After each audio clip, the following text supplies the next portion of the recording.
Yo, what's happening, Trojan family? Hello, good morning, happy Saturday. Trying something a little different today. We'll see how it goes. We'll see if we have some fun here. But bye week, obviously, no Trojans game. We've never really done a watch along, but figured, 9 a.m. Michigan, Wisconsin. Michigan's our next opponent. Let's jump on here, have some fun. We can kind of scout the game together. My TV's right here, so if you see me looking this way, that is why, watching the game. But get a little glimpse of Bryce Underwood and what this Michigan offensive line looks like, what this running game looks like, and kind of do some self-scouting here and see kind of what we're up against. Obviously, we know this is a 3-1 football team, 20th ranked team in the nation. What do these AP rankings really mean? We talk about it all the time. Like, was their loss in Norman astronomically better than USC's loss in Champaign? Obviously, the voters think so. Obviously, I think probably a lot of fans think so.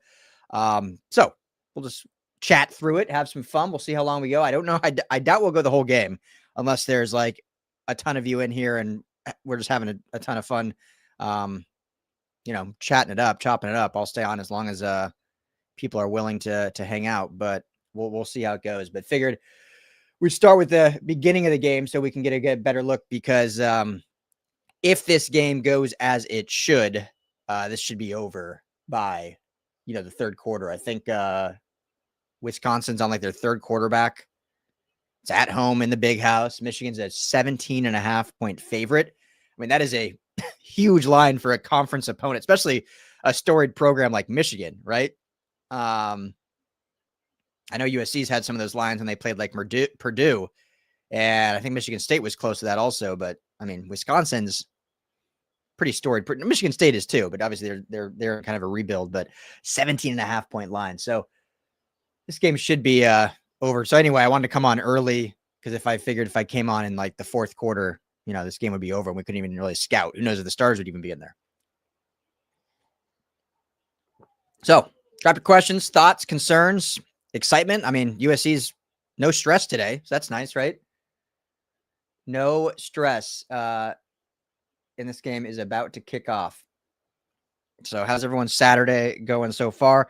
Most likely throughout this, I think the Madman may join me for a little bit here.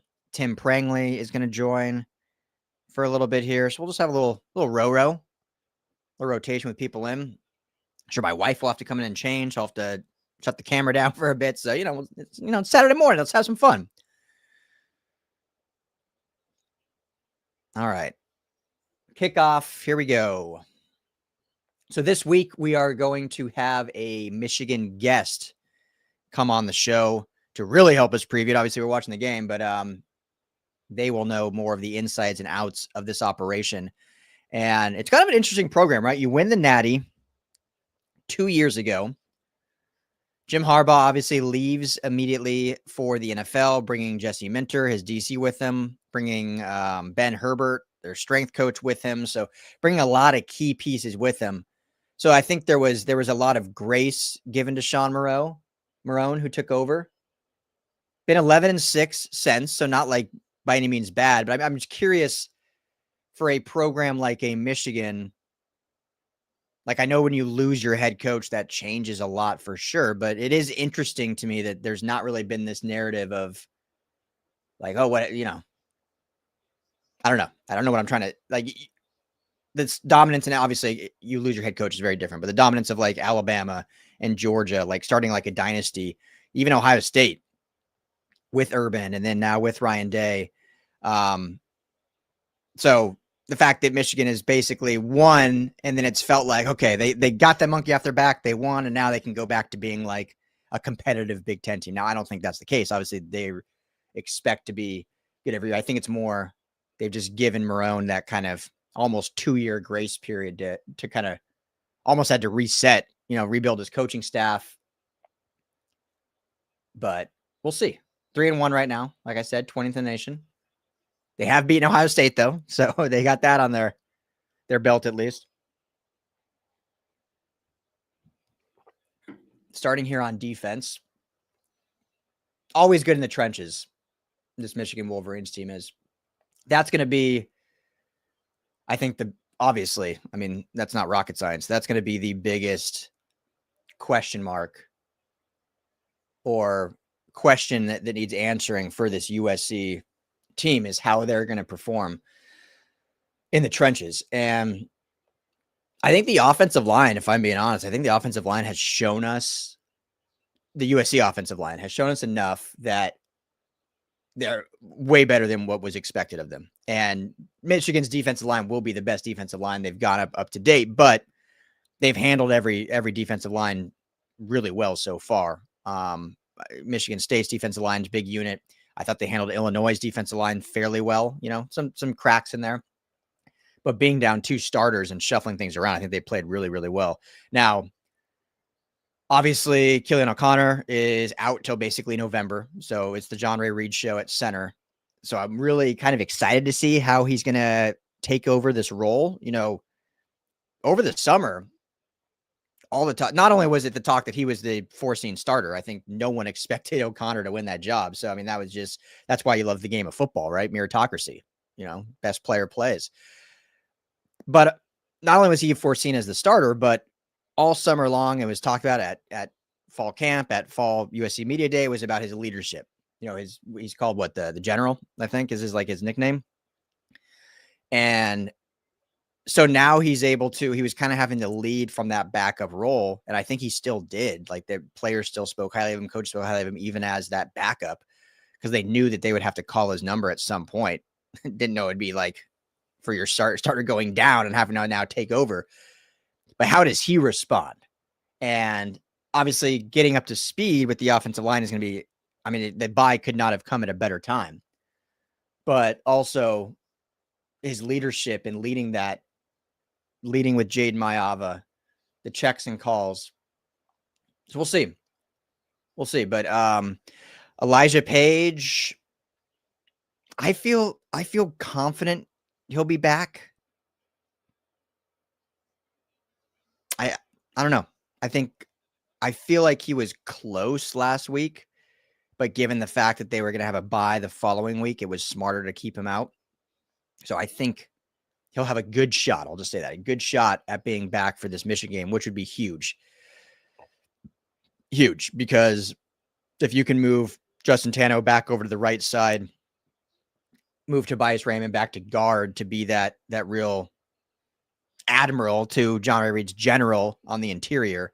Not that Benuelos has not played poorly. I think he's played really well and shows his importance to this unit to be able to come in whenever needed. But I think the unit obviously, or more so Justin Tano, I think is more suited on the right side than the left, but he's played admirably. I think I saw somewhere he had like a really bad PFF score. I didn't see it like that. I always say PFF's a great tool to give you a baseline, but they mess up too. It's not always the end all be all. So Wisconsin right now, just marching right down the field and just running the football. They've got tearing up this Michigan D line. That's it's the first drive. We see this a lot. We see this a lot with the USC defense. I mean, I guess every drive so far with the USC defense, but waiting for defenses to adjust. But some missed tackles here.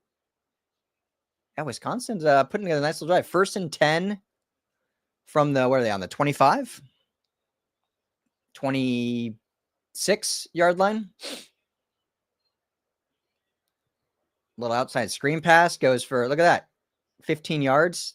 1st and goal from the 10.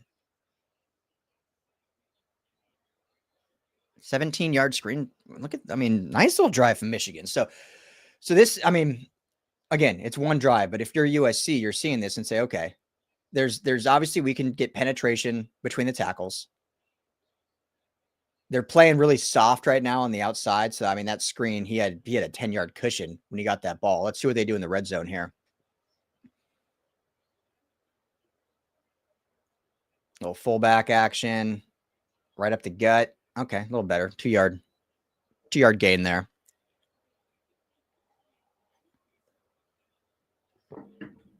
Michigan obviously loses one of the top defensive tackles in the country in Mason Graham to the draft last year, but I think they've reloaded pretty well. So let's get Share this link here. Get Moria.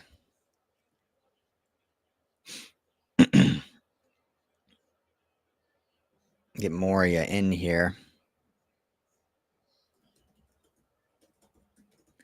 All right, another little run up the middle. Okay, let's see what they do here. 3rd and goal from the 5.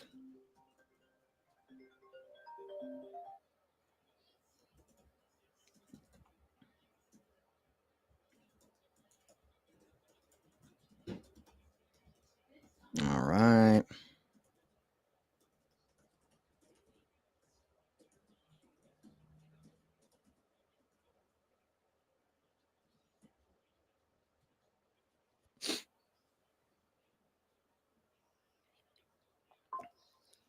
All right.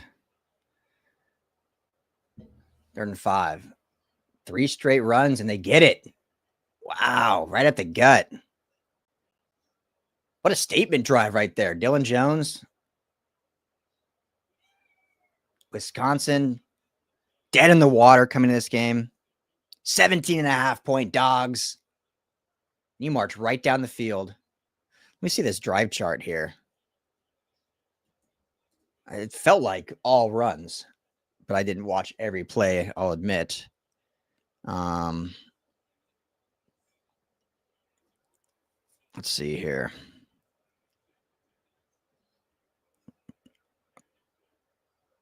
Yep. 2 passes. So 1, 2, 3, 4, 5, 6, 7, 8, 9, 10, 11, 12. A 12-play drive, which I could have just looked at the top instead of counting. 75-yard, 12-play drive, 2 passes. One was a nice little 12-yard pass, and one was that 17-yard screen. So 10 runs on that. I mean, again, this defense will stiffen up, no doubt. But if that's an indication, I mean, Wayman Jordan and Eli Sanders could have a field day next week at home. Run a lot between the tackles, get some counter outside. You know, Wink Martindale, their D coordinator, which is an interesting matchup. We talked about it last year, obviously, when they played. But, you know, both Wink Martindale and Danton Lynn are kind of a little from that Baltimore Ravens ilk. Now, Wink's been around way longer, so he's integrated so many different defensive systems across all his stops. So I wouldn't call him like a one of those Raven tree guys when you think of Lynn, when you think of Jesse Mentor, when you think of Mike McDonald up in Seattle now. You know, he's been around the game for a long time. He's like a Rob Ryan where he's kind of adapted and shifted and changed things. But they do have that connection a little bit. So some similarity in a way in terms of things. Like Wink will run some of the soft zone stuff early, and then we'll see him tighten things up as the game goes and bring different kind of blitz packages and different stunts. So we'll see this game, how they tighten up the defense. They certainly will, but impressive drive from Wisconsin right there in the big house. So, all right, guys, bring your comments in here. I know it's early. I know it's weird. Watch an opposing game. Kind of shooting the breeze. I wish I could get just share the stream, but obviously with, you know, we'd be hit for pretty good, probably copyright infringement there. There's, we're working on a thing just to share for those of you that are into like recruiting and high school football. We are working on launching different high school game streams here, right here on LAFB. We'll probably put it on our main channel, LAFB Network, and LAFBnetwork.com. So it's not just USC related, but obviously a lot of it will be with USC recruiting. But we're working to launch a red zone like product. So, you know, 5, 6, 7, 8 different high school games on Friday nights that we can whip around on. And you can watch it right here. And we will have rights to that licensing. So super excited about that in the works. We're hoping to run a test on that before, obviously, high school season's like half over. So we're hoping to run a test on that, like the second to last week of the regular season, or even the last week, just like a one-time trial, and then really ramp it up, obviously, for next season. So should be fun, should be cool. Would be, I think, the only type kind of in the space. So yeah, stay tuned for that, all you big high school, SoCal high school and recruiting nuts, which is always fun. Which the coaches, I'm sure many of you probably saw it. Coaches were all out with the bye week, all out on the trail last night. You had Lincoln Riley and Chad Savage making stops at Mater Dei. Multiple coaches were at Sierra Canyon for that beatdown of that game of Sarah. Little intro. I don't know if you guys saw that game. It was excuse me. Sierra Canyon, who's looking really good, really strong team. Obviously, they have what do they have? 3 USC commits on that squad right now. Brandon Lockhart, Madden Riordan, and Tyron Baker, receiver. I mean, they've looked really. I think they're up to. I should look up there. I'll look it up here in a second. I think they're top 10 now in the rankings. But anyway, they were up big. But Sarah kept. I guess I didn't watch the whole game, but kept cramping. Players kept cramping. So you'd fall. Stop the game, stop the momentum, and obviously Sierra Canyon was fed up with it. And late in the game, up I believe 30-0. The entire team in simultaneously fell down with cramping. Obviously, it was a big shot at the opposing team. I'll just leave it at that. Won't even comment on it. I'll be curious to see how the coach responded, or if it was his idea. I highly doubt it. I hope not. But yeah, that was interesting. It was like, from a outside thing, it's like, oh, look how funny, but that's not something you want to see in competition. So that was interesting. But yeah, let's see where they are. Let's see what they're ranked now. I mean, I wouldn't call them like a surprise.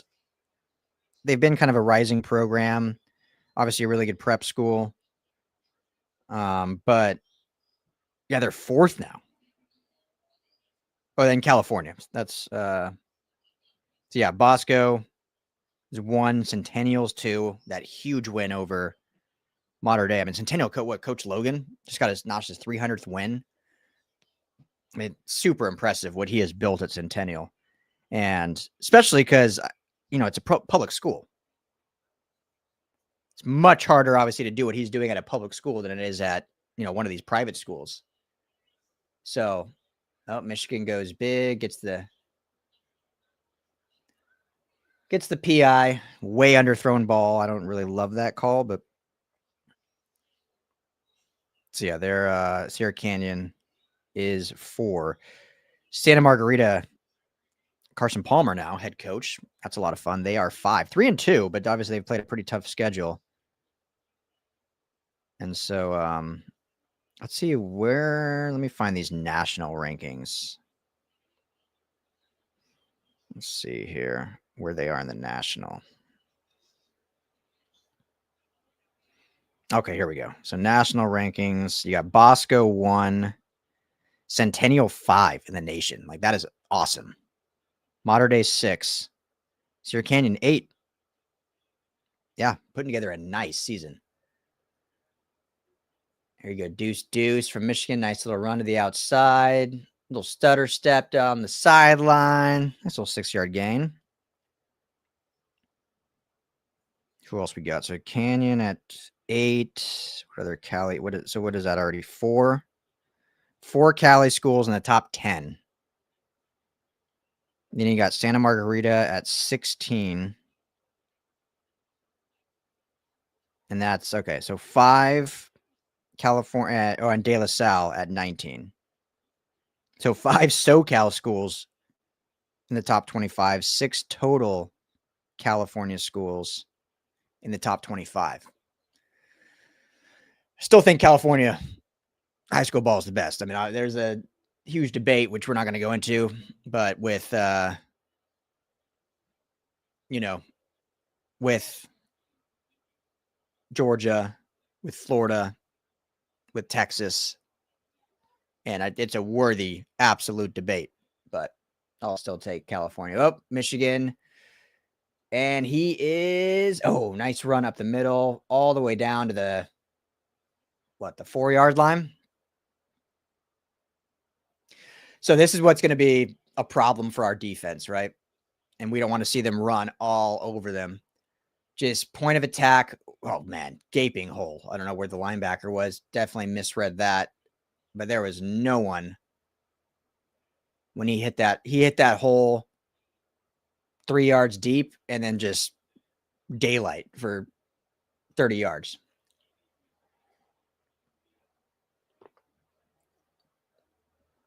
So how gap sound are our guys going to be? I expect our defensive line to bounce back 100%. Whatever the talk was last week, I'm moving on past that. I just expect them to bounce back. They're too good to look like they did against Illinois. Here we go. Run to the outside, touchdown. All right, well, nice response from Michigan. They made that look real easy, which is going to be that. I mean, that's the type of drive you got to make Bryce Underwood beat you.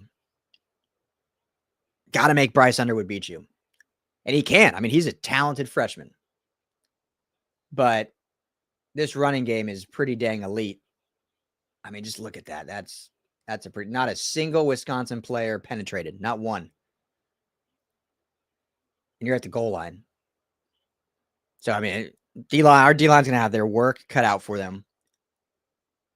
But to me, in the run game, this is going to come down more to how our linebackers play.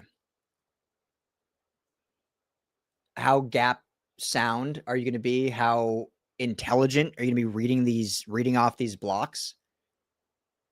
Because again, on that big run, I don't know if any of you are actually watching the game or not, but to the right side, just a simple little HB dive, and it was probably the C gap or so, B gap between the guard and tackle.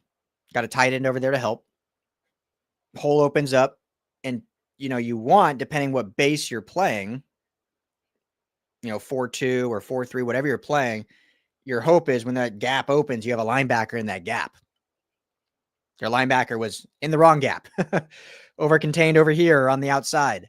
So Gentry, Desmond Stevens, if we see more Timmy Robinson, if we see more Jaden Walker, like how gap sound are they going to be to, hopefully stuff these runs, keep them to 1, 2, 3 yard gains, but at the very minimum, keep them to 8 yard gains and not 42 or whatever that one was. So it's going to be a tough challenge. And I think, like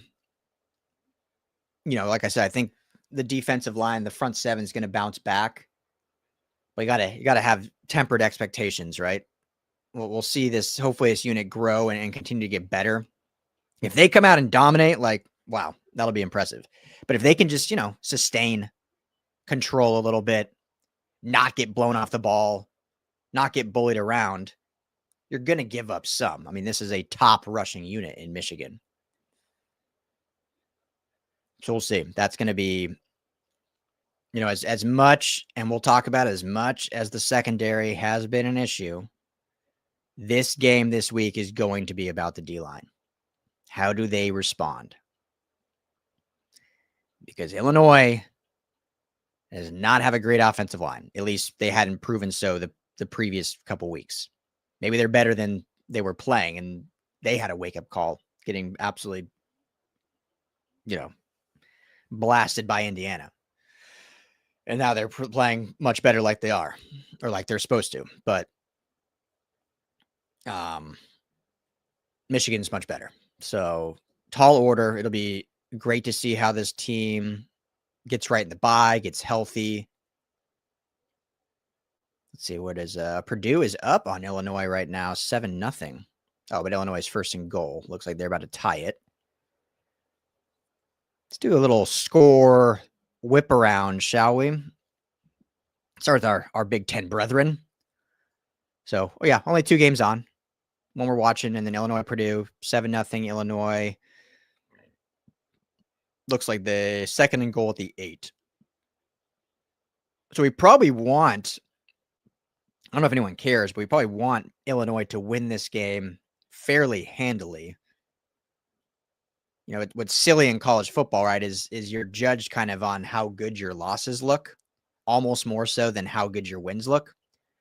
Obviously, you're undefeated. That's great. But if you have 1 or 2 or 3 losses, it kind of comes down to, well, how good are those losses? So you're kind of then, once you lose to a team, you're kind of rooting for that team to run the table or get pretty dang close. You're like, oh, yeah, we lost to a top 15 team by 2 on the road. It looks better.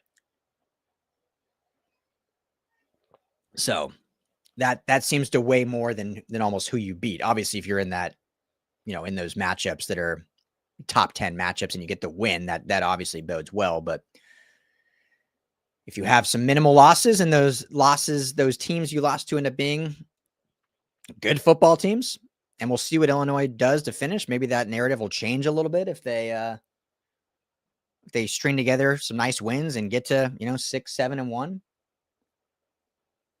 Obviously, all it's about is how USC responds and plays Michigan.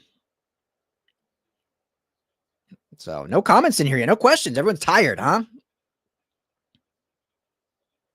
We'll see how Wisconsin responds now. So 2nd and 9. Was that first drive just Michigan getting the oil going? There's old Wink.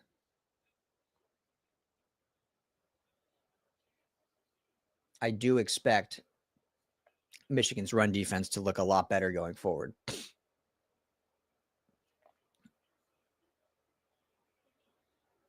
Oh, pass. 5-yard pass. 3rd down. Coming.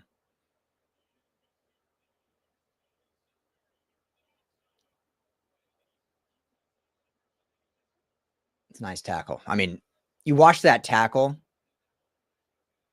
and man, it's going to be so nice getting Kamari Ramsey back. That was just such a huge loss.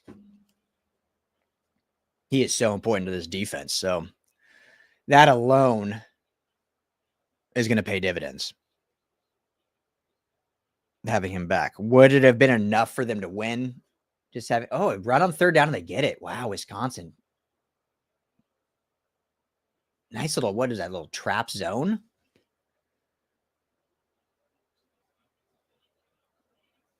I mean, they just over pursued, it looked like Michigan did. Oh, yeah, ran right by him.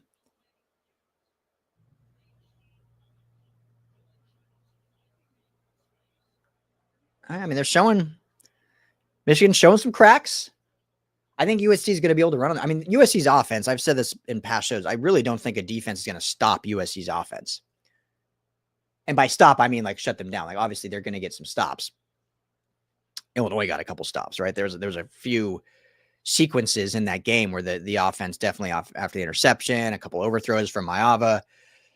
So I'm not saying they're like unstoppable. I'm just saying I don't think this team will ever have an issue touching 30 points a game. I really don't. Where last year there were certainly moments where it was like, man, this offense just cannot get going. This game against Michigan being one of them. Now they strung together some nice jobs and gave them an opportunity to win, but I think this offense is in a much better place right now. So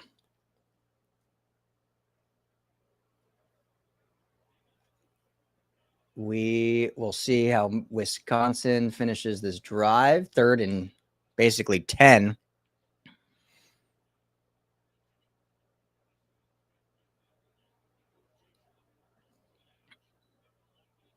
And then we'll see if we can get any assessment from that.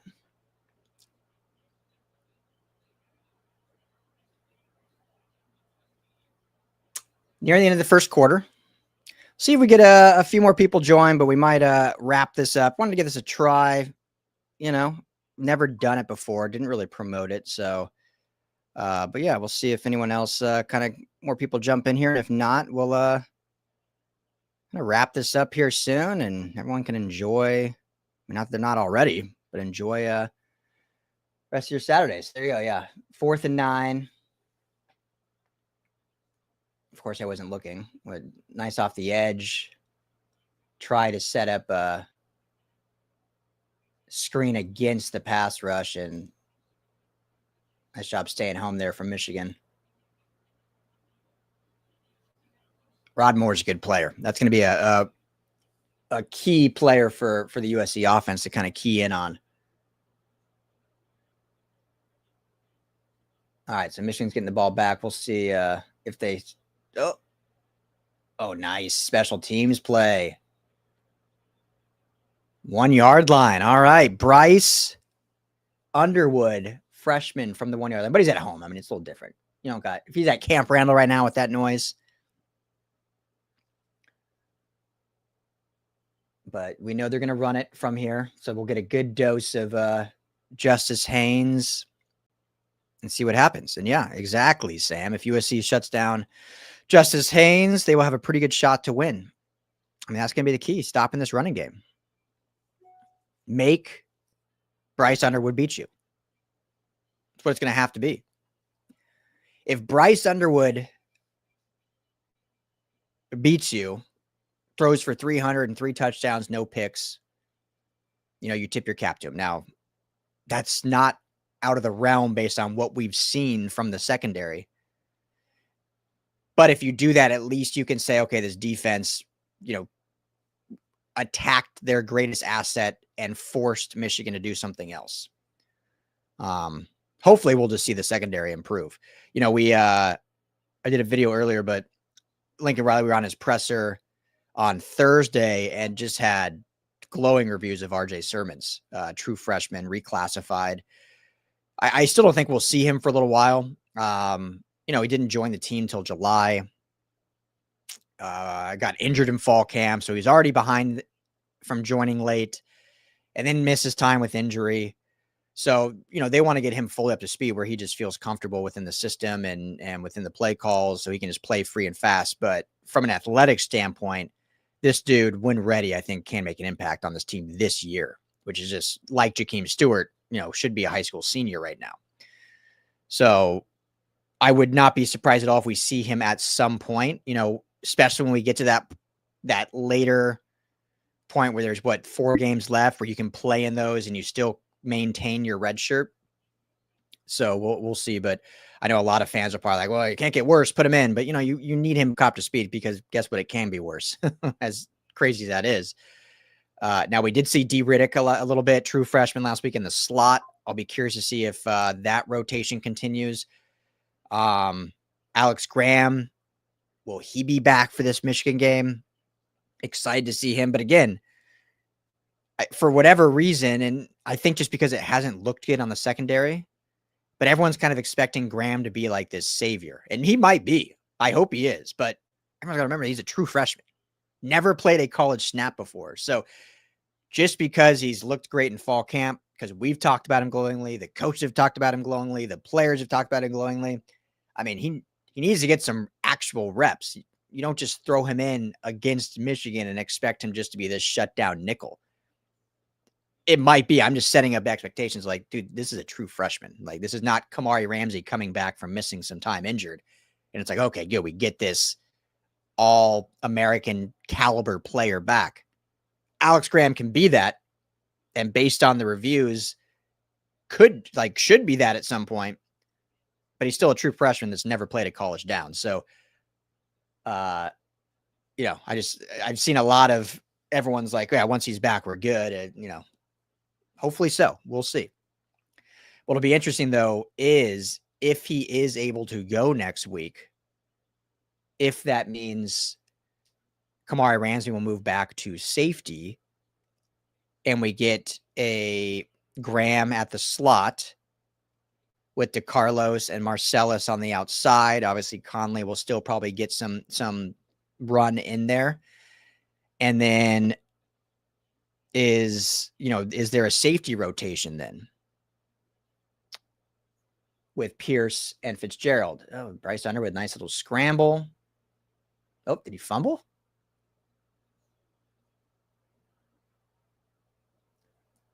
No. We did not. So get out of their own end zone now. But yeah, so that'll be interesting. So, and you know, Graham, even if he is back, I don't expect them to just throw him in for the Lion, like every nickel rep. So we could even see still Kamari start at that nickel spot with Pearson and Fitzgerald on the back end.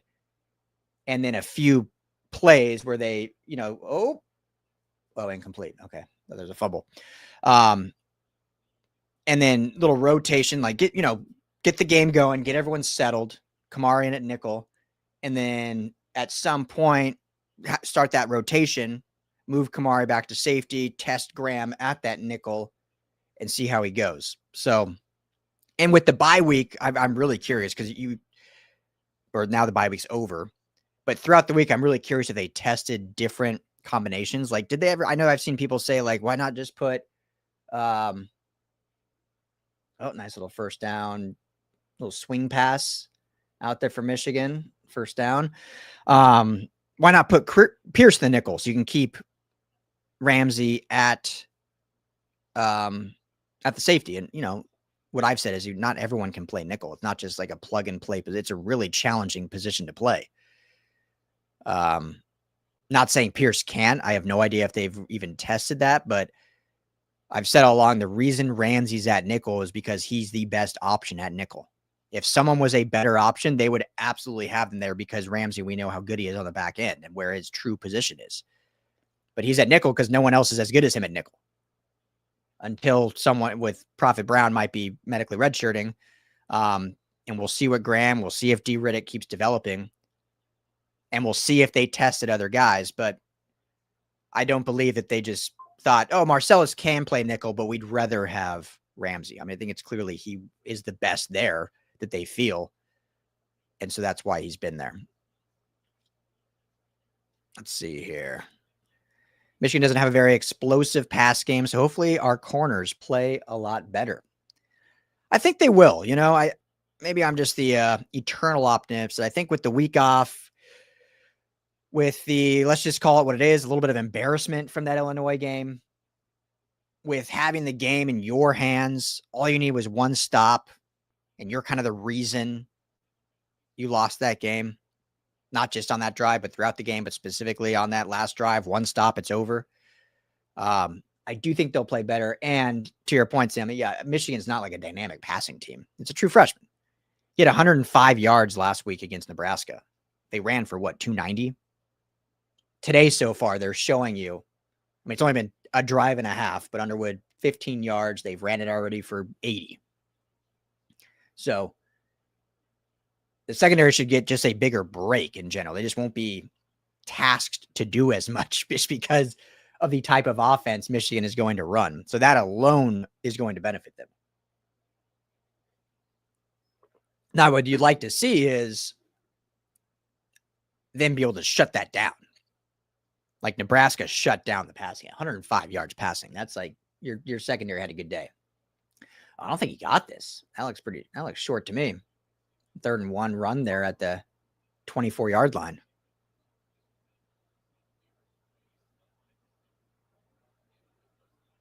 They called it first. Those are always hard to overturn, but that looks pretty short to me.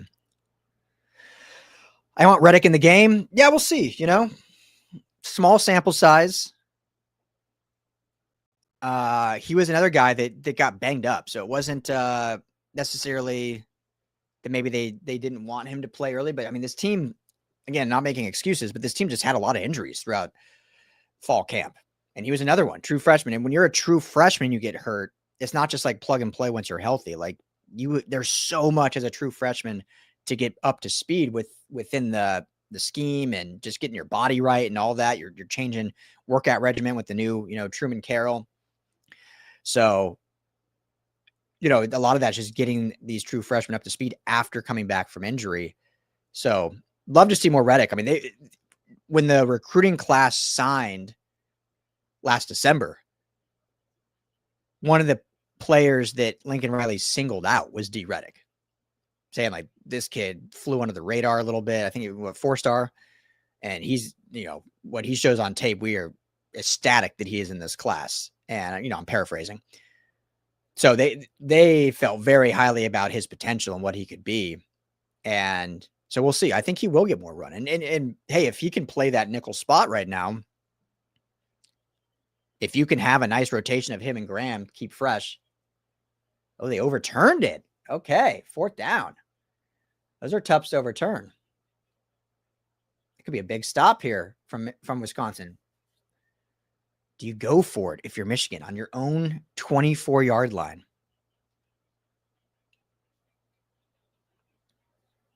Nope, they are punting. So, all right. Well, hey, I think we'll finish this. We'll watch this Wisconsin drive, and then maybe I think we'll wrap this up. James Blunt, USC's defense makes every QB look like Tom Brady. Well, if it's Michigan Tom Brady, that's not a terrible thing. He wasn't that fantastic at Michigan. Obviously, if it's who you're pertaining to is the GOAT in the NFL and greatest quarterback of all time, Tom Brady. So far, I mean, Luke Altmaier's a really good quarterback. Going into the season, he was top 3 in the Big Ten on everyone's rankings. So he's not some bum. But yeah, I mean, I just want to see what this game looks like, right? Last week, is that who we are? Is that who USC is?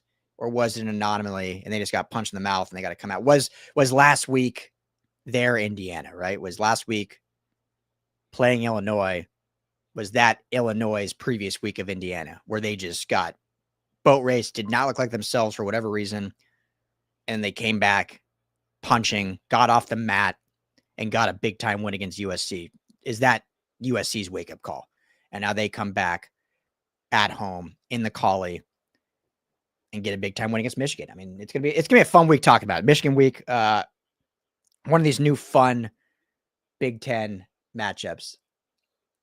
Curious what does everyone think about? And anyone rewatching this, comment. But how are you liking being in the Big Ten overall? I think obviously and I don't mean this in any bad way, but the older USC fans, from what I can tell, do not like it and certainly miss the Pac-12. I think the younger generation kind of like it and like these new matchups. And, it's what's hard, or what's, I guess, has been the case in kind of college football the last, let's just call it decade. Because I always loved it. I mean, who doesn't love the Pac-12, especially being out here in California? I mean, it's Pac-12. It's California. It's, it's the West Coast. But the Pac-12 always got like less shine in college football. Always.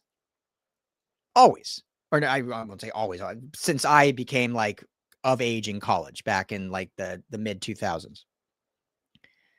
And it was always like we were trying to, punch up and have to compete with the SEC and the Big Ten in terms of just getting the credit, getting the respect that I thought the Pac-12 deserved. I mean, these teams were never, even USC, for how great they are, it's like never truly respected.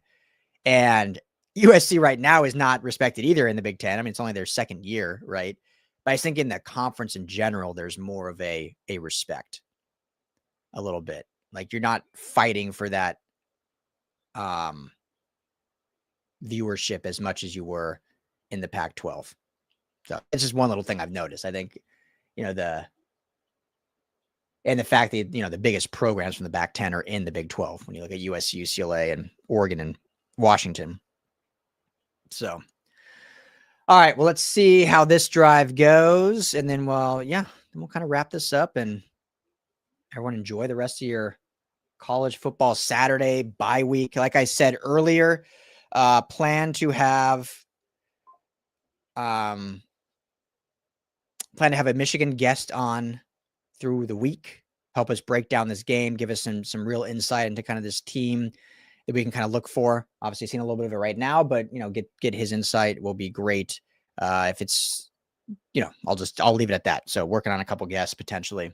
We'll see if we have them on the call-in show on Wednesday. We might potentially do that or have them just on a pre-recorded. Obviously, Michigan being East Coast time, that's 10 p.m. their time to jump on as a guest. So we'll see if that happens or we get them pre-recorded. But we'll have a guest next week to help break it down. We are going to expand the call-in show to Mondays as well. But Mondays at 7 p.m. and Wednesdays at 7 p.m. So we're going to expand that call-in show. Most likely will be, we got all of us kind of tune in, but most likely will be myself and Tim on Mondays and Tim and the Madman on Wednesdays. Then I'm going to continue doing daily stuff throughout the day.